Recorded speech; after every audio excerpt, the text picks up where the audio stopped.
qu'elles vivent en plus, c'est qu'elles ont déjà des très très gros traumatismes, toutes ces familles.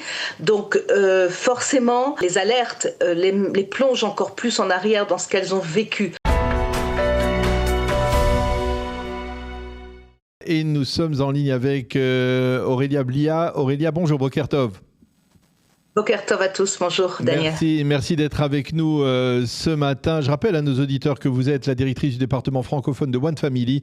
One Family, on en a déjà parlé régulièrement sur nos antennes, qui s'occupe de suivi des familles victimes du terrorisme. Et bien entendu, on voulait voir, après 2 semaines de guerre maintenant, comment ces familles vivent, comment elles évoluent, comment elles réagissent à ce qui se passe actuellement, les alertes, les descentes dans les abris, les mamades, etc., les familles, les enfants. Et alors qu'à One Family, eh bien, vous continuez à agir, à œuvrer pour les encadrer, n'est-ce pas ? Absolument.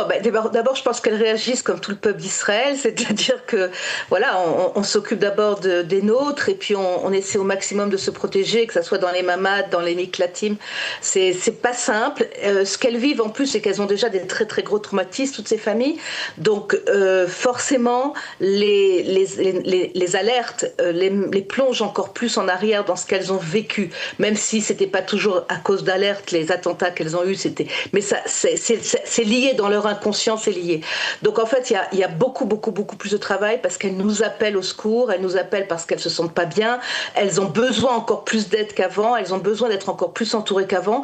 Donc on est effectivement, bien que à distance, on est sur le terrain pour tout ce qui avait été organisé avant, c'est-à-dire toutes les réunions, les ateliers. On a changé un peu le programme, on l'a adapté à Zoom, mais depuis 15 jours, tous les jours, nous proposons 4, 5, 6 ateliers différents, que ça soit du yoga, que ça soit de la respiration, que ça soit du tai chi, que ça soit de la peinture pour les enfants aussi d'ailleurs, que ça soit des cours de Torah ou que ça soit des conférences ou de la thérapie avec des psychologues en Zoom.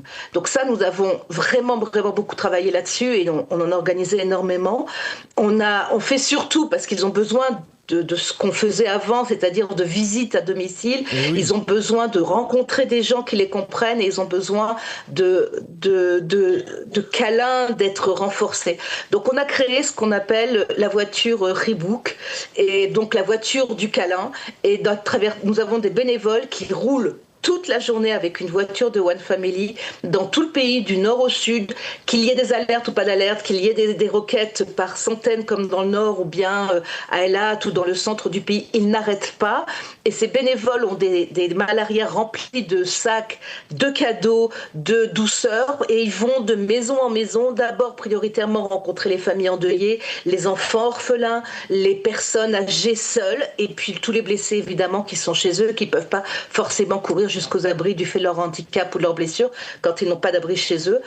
Enfin, nous n'arrêtons pas. Nous avons, Dieu merci, un très beau peuple qui se mobilise énormément et une équipe extraordinaire qui n'arrête pas de travailler à distance, mais qui n'arrête pas de travailler 24/24 pour créer des activités pour ces gens-là, pour qu'ils sentent qu'ils sont toujours dans notre famille et qu'on est avec eux encore plus qu'avant et répondre aux besoins qu'ils ont face au traumatisme de ces sirènes qui touchent toute la population, oui. Qui met toute la population, même non jamais touchée par le terrorisme ou la guerre, la met dans un traumatisme évident. Alors pour eux, c'est encore plus difficile et c'est pour ça que nous sommes vraiment là.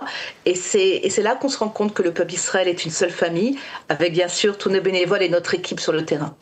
Alors, et concrètement, c'est-à-dire vous avez le sentiment que même à travers les Zooms et avec cette voiture de Rebook dont vous parliez, ça suffit ou alors finalement, il y a un manque tout de même ?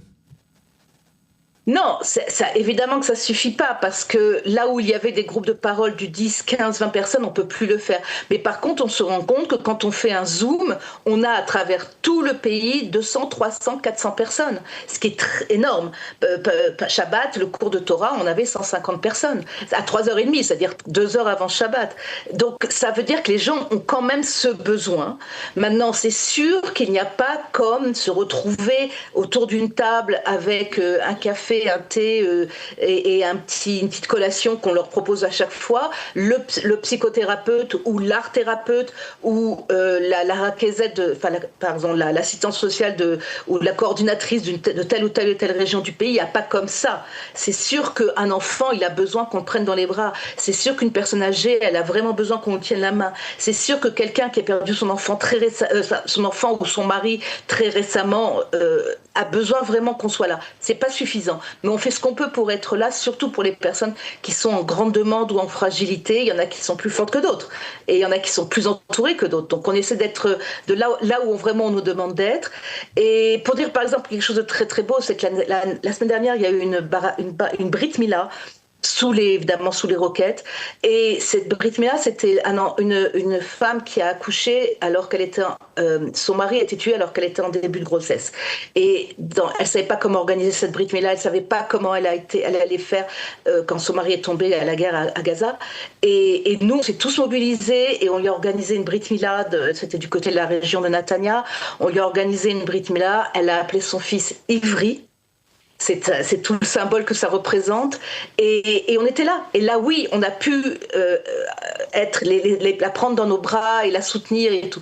On essaie de faire tout ce qu'on peut, tout ce qu'on faisait avant, on essaie de le faire. C'est évident qu'on n'y arrive pas. Les voyages, les retraites, tout ce qui était à l'extérieur du pays ou tout ce qui était même à l'intérieur du pays dans des hôtels, on ne peut pas là, actuellement. Mais on essaie de faire tout ce qu'on peut pour pouvoir les faire se rencontrer. Et on a recommencé depuis quelques jours des petites rencontres de 5-6 personnes dans des maisons où on sait qu'il y a des abris, des pièces blindées, de façon à ce que, justement, en fonction des directions du Picou d'Aoref, et comme on sait que cette semaine, dans les régions de Jérusalem et un petit peu du centre, ça va un petit peu se relâcher, donc on va pouvoir recommencer à faire plus de rencontres, mais c'est toujours en fonction du Picou d'Aoref, et c'est dans la mesure où c'est possible, quoi. Mais on fait vraiment tout ce qu'on peut parce qu'on veut vraiment être là comme on l'était toujours et comme on le sera toujours. On veut être là. Eh bien, effectivement, on ne peut que vous tirer notre chapeau pour cette mobilisation, donc en fonction de la situation de guerre dans laquelle l'État d'Israël évolue, la population israélienne évolue. Et merci beaucoup, Aurélia, de nous avoir fait partager pendant quelques instants donc le vécu de One Family et de l'action de One Family adaptée donc à la réalité actuelle. Merci d'avoir été avec nous. Bonne continuation et on espère vous rencontrer dans des circonstances plus sereines, on va dire. Merci. Espérons très pour tout notre peuple. Au revoir, merci. Voilà, merci beaucoup encore une fois et Shavua Tov, à bientôt.